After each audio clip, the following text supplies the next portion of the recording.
I think leftists want Biden because they actually agree with me.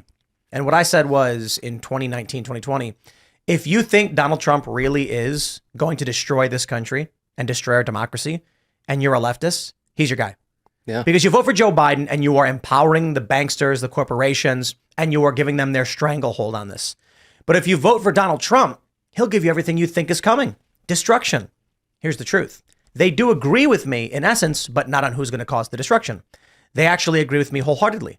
Joe Biden and us. Joe Biden will destroy the country. Donald Trump will fix the country. They do want Joe Biden to destroy the country, so they vote for Joe Biden.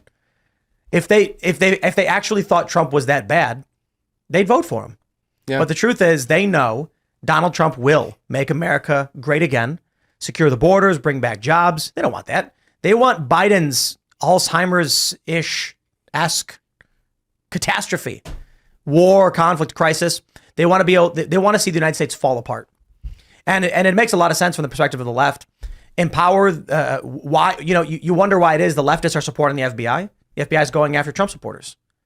That's perfect. I've been saying this consistently. The win condition for the left is the start of a civil war, not winning a civil war. They want the system to shatter in half. And that gives them basically, it throws the whole machine into disarray, and then they can start doing whatever they want. Imagine Chaz Chop, but with no federal authority at all. Nothing to do. And it's already bad enough. There's barely any. Chaz, like the Chaz Garden? That's right. Well, then everyone will definitely starve to death. Yeah, but it's we can make fun of these people for their inability to actually farm in any capacity. But think about what that means. It means roving bands of communist barbarians raiding pantries and farms because they don't want to starve to death, and they're dangerous, violent extremists. So if the country actually, if Texas kicks off into some kind of, Fed versus state dispute, and then, Trump has already called on states to deploy their National Guard. Several already have. I think 10 different states have sent law enforcement or National Guard. Let's say the conflict actually breaks off. We don't call it a civil war for the time being, but then Joe Biden makes a move to try and suspend, Florida has been supplying aid to Texas in this conflict, so they send feds down to Florida to try and then state troopers in Florida are fighting with feds, and now we're like, holy crap, this has begun. These Chaz Chop people are going to be like, now's our chance. And they're going to immediately be like, the feds can't stop us, local government can't stop us. And the reality is, I think if you look at who's more organized, I would argue that in the event something like that happens, the far left will be more organized than law enforcement. The reason is the Antifa cells are in loose communication with each other, but they have no external threat factor.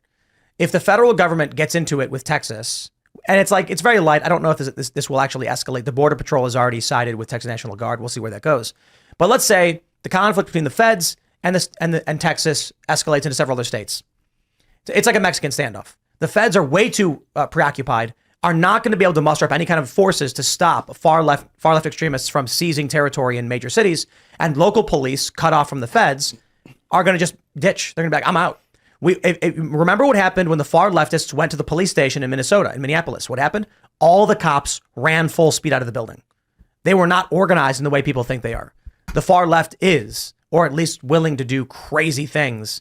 So that's what I kind of see happening. I don't know.